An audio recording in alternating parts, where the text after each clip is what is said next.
So I got here. I've caught up with MUTT Johnson, Corey. What got you into the business? Prostitution. No, is no, like it's just one of those things. I fell in love with wrestling as a child, and just slowly throughout growing up, I started getting more into film production. Kind of didn't think that pro wrestling was anything I could do, and I actually approached Danny Donovan and I told him, I brought up possibly making entrance videos for some people in NSF, and I guess he thought I wanted a paying gig right away and kind of blew me off. He was a complete jerk to me, and I came back to the following show and I talked to some people, and I ended up talking to Ryan Genesis, and everyone, was more than willing to help me out with finding, the directions to the training facility, things like that, and started training from there. So, well, at what age did you actually? Did you ever thought that you were going to be a wrestler? No, I still don't even know what I'm doing. Like, honestly, I still like in my mind, if I close my eyes, like, I guess I still think that I'm just gonna eventually have to wake up and go make movies, or just stay working where I'm working right now. It's kind of up in the air sometimes, but now, me and you go, kind of way back, not about a year and a half, maybe. First time I remember actually seeing you was, I guess, here down in Temple at the Lone Star and stuff. You were coming out of the Walmart. We were going into Walmart, and we glanced at each other. We kind of sort of had that connection that I knew you, you knew me. I recognized you. I thought you were the creepy guy that was like stalking all the wrestlers. That was kind of weird. I was really creeped out. I wanted to continue to walk, but I felt bad. I didn't want you to hate me because like an angry stalker is not fun. So I decided to stop and talk to you. So, well, you had a really, really good thing going. I mean, a really good thing going. MUTT Johnson, the Trailer Park Terror. I mean, your roller coaster was going up, up, up, up, and all of a sudden, you just disappeared. What happened? Before I got into wrestling, I had a lot of friends who were, I guess you could say, they were the wrong crowd to hang out with. And I got out of all that and started doing my music videos. And unfortunately, those people were a big portion of the music videos that I was doing. I mean, my friends were the bands, and the bands had, all the things that were just opening the door for me to get into a lot of trouble. When I started wrestling, I got away from all that. But I also got away from friends, and I also got away from family, and I guess like a part of me was trying to figure out how I'm going to deal with that. And I started hanging around with them a lot more. I think I missed one practice, and I was always the first one to practice, last one to leave. I missed one practice, and I guess I was harder on myself, and no one even said anything, that I missed one practice, but, I was, trying to figure out what was going on in my own life, and I decided, whatever, go hang out with the guys one more good time, and then I'm going to go and wrestle later on that night.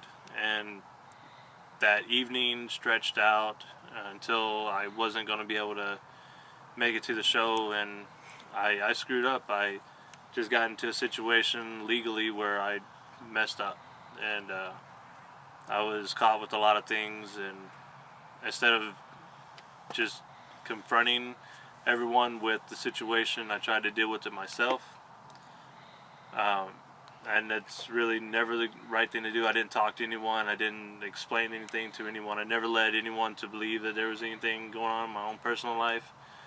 I was stuck doing a lot of legal crap. I think, like you guys remember when I was doing, I had a curfew. I couldn't be out past 6 p.m.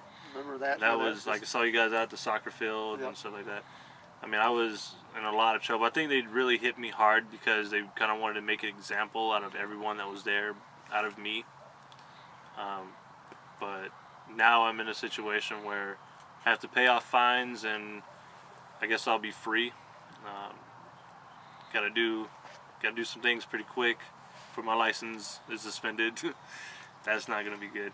But it's it's just sometimes when you're up there and you think it's easy, and no matter what, not even wrestling, like wrestling aside, like you have a pretty good life going, like you just you go down the wrong path again with the same people that I guess in my mind I couldn't figure out.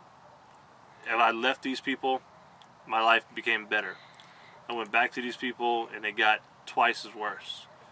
And that's something that I've really had to deal with. I started doing a lot of work with the church, doing my film production again, and thanks to the pastor Jonah Martin down at Freedom Bible Fellowship in Belton, he helped me out a lot on finding out who Corey McDonald was and what he wanted, as opposed to what made everyone excited, what everyone laughed at, and which was MUTT Johnson. But just that's really truly what I like doing. I love to entertain people, and I was being very selfish at the time, and I think I was just trying to entertain myself and just went about it the wrong way. And I'm looking at getting back in. I'm looking at seriously becoming full-time, wrestling. I'm not joking, like not just with one particular company. I want to work for anyone, and that's nothing that I take lightly at all. I mean, I'm going to be doing a lot of shows that I guess a lot of people don't think that I should be doing. I guess a lot of people think that maybe I should go back to NSF or I should go do other shows. I want to make sure that when I do return, I want to be the best that I can be. I don't want to go in and look sloppy and possibly ruin someone else's match. Things like that. That's something that I have a lot of respect for a lot of guys, and I'm grateful that I'm being received back with open arms. That's something that I was very nervous about. I actually didn't even bother going up because I figured I wouldn't be received back with open arms, especially guys like Just Will the Thrill. I have absolutely the most respect for him. I mean, he helped me with so much. We never actually had a specific trainer. I know Scotty, for those of you who know Scotty, he helped me a lot. Bubba Dumplings, he actually gave me my first parachute bump. The scared the hell out of me because I didn't know what I was doing in the first place. But they would make me run ropes until I'm all sore and don't even want to run any ropes anymore. But no, these guys helped me out so much, and I dropped the ball, and everyone has been really receiving of me coming back. Everyone's hey, everyone screws up, everyone makes a mistake, anytime you're ready to come back type deal. It's just something that I'm gonna have to take one step at a time, and even though everyone's fine, like I feel like I should earn the respect back from them as opposed to just jumping right back in.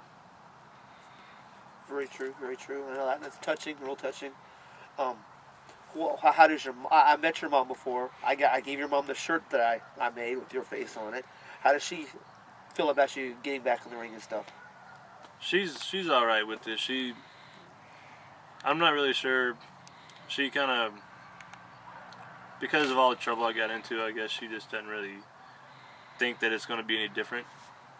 And I understand. I mean, but that's something that is also very hard for me to wrap my mind around. Is with family and friends, it's very hard. Like my girlfriend Yesenia, she has a 2-year-old daughter, and it's hard for me to spend enough time with them as it is now. A lot of times when I do spend time with them, it's very 2-3 hours at a time, things like that. So I know that the schedule's going to get a little more hectic. Hopefully they can come with me on the road, things like that. If we're doing traveling, that'd be great. But that's something that I encourage everybody who's ever wanted to be a wrestler to think about heavily. Because your friends are the wrestlers. Your family it's the workers. I mean, you don't, like, I'm not saying you can't have family, but a lot of times people outside of the business, I guess, of professional wrestling, they don't really understand. And sometimes, I mean, some people have no problem with it at all. Some people have great relationships with their family. Just, there are some who don't, and that's just something hard that you have to deal with sometimes. No, I don't. Me and you are friends. I consider you a family because every single time we used to see you, when I was coaching soccer, you would stop by, talk to me, talk to Angel Eyes, talk to the boys. We bonded right away. Yeah. The white trash wonders. Yeah, that was us. That was us. So, what are you going to have to offer the fans if you do come back? Or when you come back?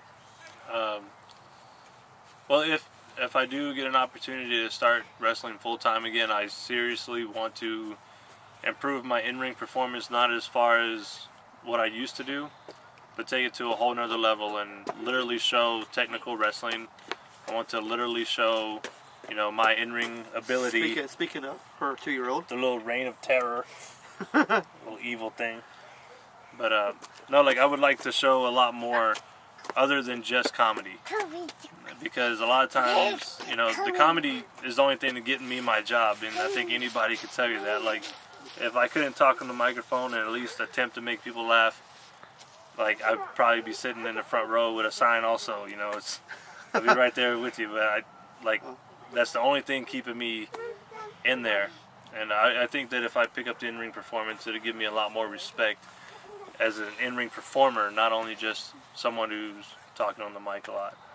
Well, when you knew me, I was just the sign guy, NSF sign guy back then. I was just now starting. I really didn't get started all the way. You missed a lot of it. I got my own show now. A lot of promoters watch this now. A lot of promoters. Can you give them a sample? A sample of the Trailer Park Terror? They would love to have a sample of it, because a lot of promoters watch this and stuff, and if you're really trying to get out there, give somebody a sample. Well, I don't really know, like, how I would give a sample. I mean, because either they want a serious MUTT Johnson, or they want the white trash wonder, the Walmart warlock, a charismatic cracker, they hobos Houdini, the franchise of French fries, the cool dude chowing down fast food, the new jack with the fanny pack, the Trailer Park Terror, MUTT Johnson. Because there's only 2 types of people in this world, sign guy. There's people like the Trailer Park Terror, MUTT Johnson, and there's everybody else. I'm going to give you a hint right now. I'm one of them. I guess that would be somewhat of a sample. It's really weird. Like, in my head, I have to be full blown. Well, promoters who are wanting to see you, how can they get in contact with you if they just want a sample of you? I do have a Facebook now. You can just check out MUTT Johnson, MUTT Johnson. That is pretty much the only way to get a hold of me right now. I check it daily, often, very often. So, guys, he's renewing his career. He's waiting for some doors to open. All he's wanting is that chance. it made me sound really pitiful. Hey, it's not pitiful. It's. You're gonna get your name out there. You were way up there, my friend. Way up there? Way up there. I see it.